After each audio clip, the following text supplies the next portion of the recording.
So over the next 2 weeks, I'm going to be interviewing candidates or nominees for the Ethlizards Portfolio SubDAO Council.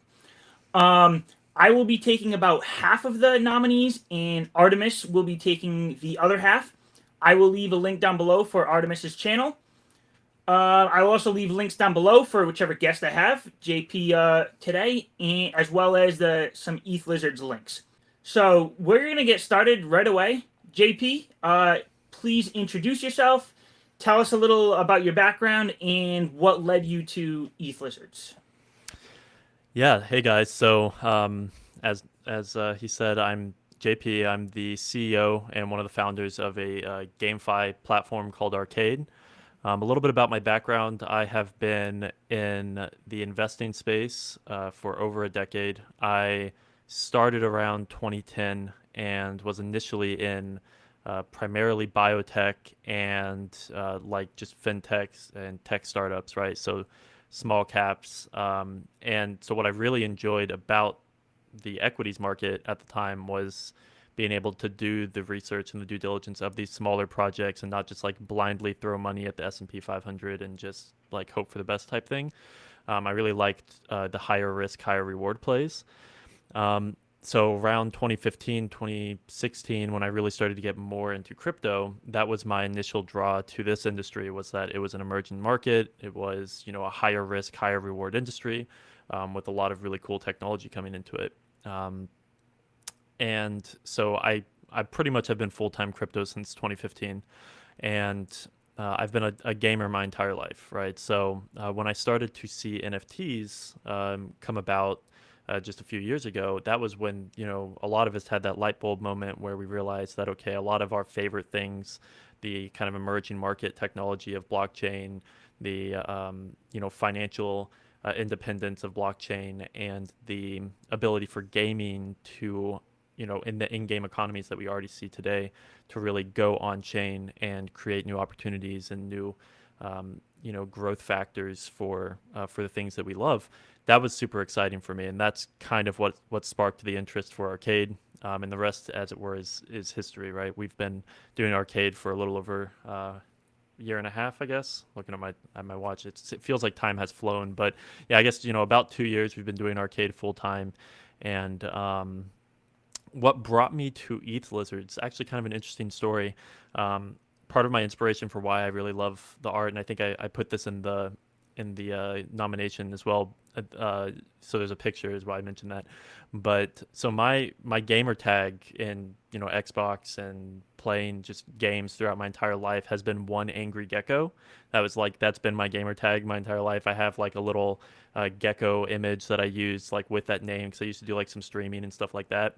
So that has always been like part of my identity. Like that's like just a piece of like who I've always been as a gamer. So the Ethlizards like PFP really like goes down that road. So like it was very impactful for me at that point. But then I started to look more into it, and it like embodies all of the things I love: finance, gaming, a dope community with awesome people.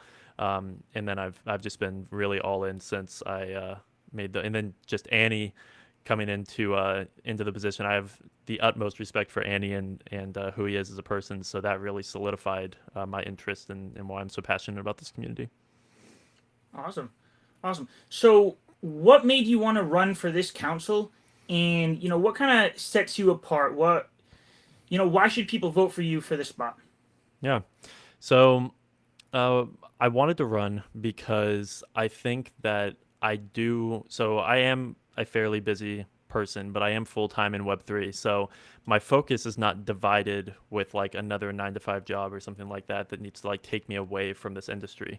And with that said, I feel that I have the skill set and the connections necessary to be a very strong contributor to this community. I want to see it grow. I want to see the vision that Annie and the other core members of the community, and yourself included, the vision you guys have for what Ethlizards can be. Um, I want to help make that a reality. And so, I mean, why I deserve it, I guess, just very well connected, right? I'm full time in the industry. I talk to a dozen games a week. I'm networked with all of the largest guilds, even a lot of the smallest guilds. All of the top venture capital for deal flow. Arcade itself is backed by Crypto.com, Solana, KuCoin, Merit Circles. Like we have such strong deal flow that it really, I think, puts me in a uniquely qualified and good position to benefit the community. So, what approach do you take when evaluating potential projects to look into? And what criteria do you consider the most important when making investment decisions? So, when I typically, the first step to evaluating a project is I will look over the pitch deck and their materials, and you can kind of tell a lot about the type of potential that's there based on those kind of early stage documents. A lot of the top venture capital that we're networked with they will do like a 30-second scan on the deck, and for better or for worse, if it doesn't like check the right boxes in that 30 seconds, like they see so many deals that they move on, right? So I kind of know what VCs look for.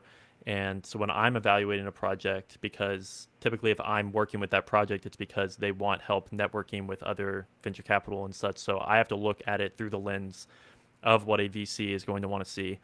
And so I look for those things. Do they check the right boxes? And then, in terms of the criteria I'm referring to, there's a few different things. Number one, you can typically tell how much effort was put into the pitch deck. There's a lot that are like very sloppily done, not a lot of information, very broad statements. It might identify a problem, but the solution that it identifies is very vague. These are things that will sometimes, and I think we're going to get into green and red flags later, so it might be stepping into that territory. But we, that's kind of some of the things that you look for. And then once you get on a call, like a pitch call with them, that's really when you can tell a whole lot about how far they're going to go, because the charisma, the ability, the personality of whoever is pitching you, you can tell so much based on that.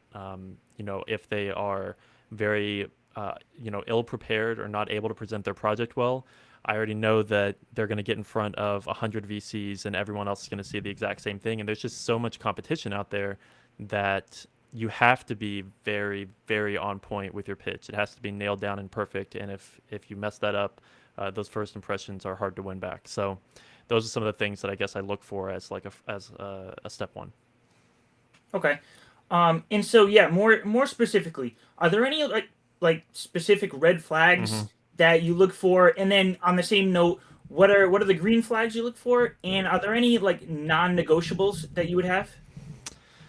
So, in terms of green flags, I think the main one that I look for at this point in the industry is a wealth of team experience. So, one thing that my business partner Kazi at Arcade says that I'm, and he's probably not the one that came up with this, but he says it all the time, and I love it. Ideas are cheap, right? But it's very difficult to actually execute on them, and that is, I think, true to the 100th power in crypto, right? It's like super easy to come in with zero experience and have a decent idea, but if you have no track record of executing on it, 9 times out of 10, that's a problem.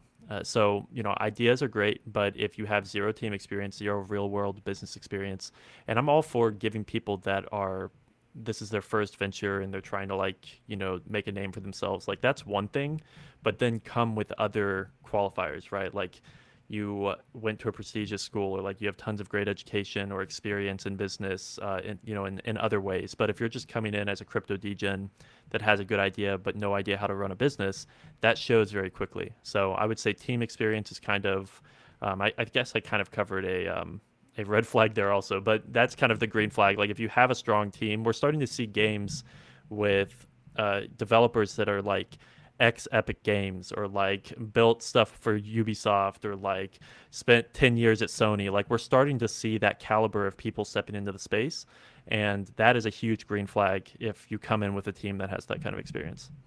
In terms of red flags, I think, and this might be a controversial one, but I think for red flag and probably my non-negotiable element would be if the team is totally anonymous. I get it. We're in crypto. People want to protect their identities. They have day jobs. They don't want like clashing or whatever. I think there's a few different ways that this becomes a problem. Number one, if you are that concerned about remaining anonymous, that, and if your reason is that you don't want your day job to find out, that very quickly tells me that you're not 100% in your venture, right? And you're split focus with something else. Number two, if you refuse the docs, but it's not because of a day job, and you have some other like ish reason, that is so commonly a way that malicious intent is hidden in this industry, that I think that that is a non-negotiable for me, especially for a DAO like Ethlizards that really is just starting to get its traction as a an investment an investment group.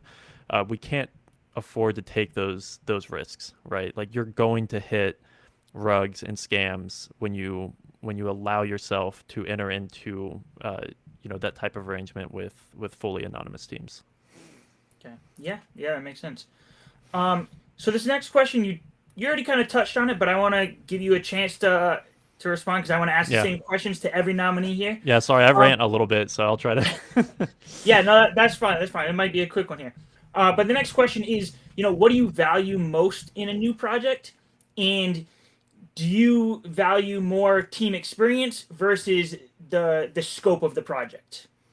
Yeah, so I think definitely team experience for me, just because I've seen so many good ideas that were poorly executed. So team experience matters a lot. Like, I think if you were to consider those two things, you can have a really great team with a mediocre idea, and they'll do really well. But you can't have a really great idea and a really crappy team and succeed, right? So like, the odds are just stacked against you if you don't have faith in the people that are actually building the project. And then the value. What do I value most in a new project? It would be between team and how they pitch, right? If you come in and your pitch is super smooth, you can tell that you've done it a million times, but you're still like organic and personable. That goes such a long way in the VC world, right? Like, when you're going out, and we have to think, not only do we like the project, but we have to think in terms of because it is in our interest for other venture capital to like the deal, so that those projects that we invest in, like, we don't want to be the only investor in these projects, right? We want to be a piece of it, and then we want these to be quality enough projects that the Coinbase Ventures and Mechanism and Spartan and all of these like larger funds will also be interested. So you have to kind of look at it through that lens. So I would say the quality of the pitch is one of the most valuable things. So not all potential investments will be Web3 gaming studios. How would you approach, these other projects and determine if they're a good fit for Ethlizards? Yeah, so maybe something that kind of sets me apart a little bit is that we as in I and my partners, we have a subsidiary called ACS. It is a consulting arm that operates under Arcade, but this subsidiary ACS has experience already working with projects that aren't gaming related, right? So like, we work with a lot of games, but we also work with DeFi platforms and even like Web2 companies, like entertainment companies and stuff like that, right? So we bring, I think, a unique perspective of not just being like a lifelong gamer, but also like having the business experience and the financial industry experience. In terms of, how would I approach it? I would approach it kind of the same way. I'm not going to look at something differently just because it's a DeFi platform instead of a gaming studio, because I have experience, looking at both things. So I can kind of keep it on the same path. Okay. Yeah, sounds good. So what connections, if any, do you have that would support Ethlizards in their search for, the best Web3 gaming projects? Yeah, so I have pitched probably over 500 venture capital funds and groups over the past 2 years. So in terms of like deal flow, I can get access to the best deal flow that there is. Those kinds of connections in support of our DAO for searching for the best deals, me having those connections in the pipeline that Arcade is already getting, right? Because Arcade was funded by some of these really top venture capital groups.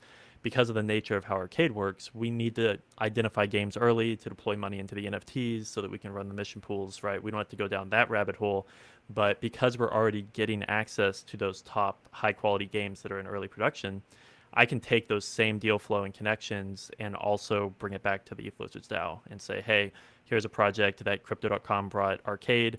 Would our DAO be interested in it? Let's take a look and see, kind of thing. So I think the deal flow is so closely, it's already happening. So I think that that's something that would very easily translate to Ethlizards.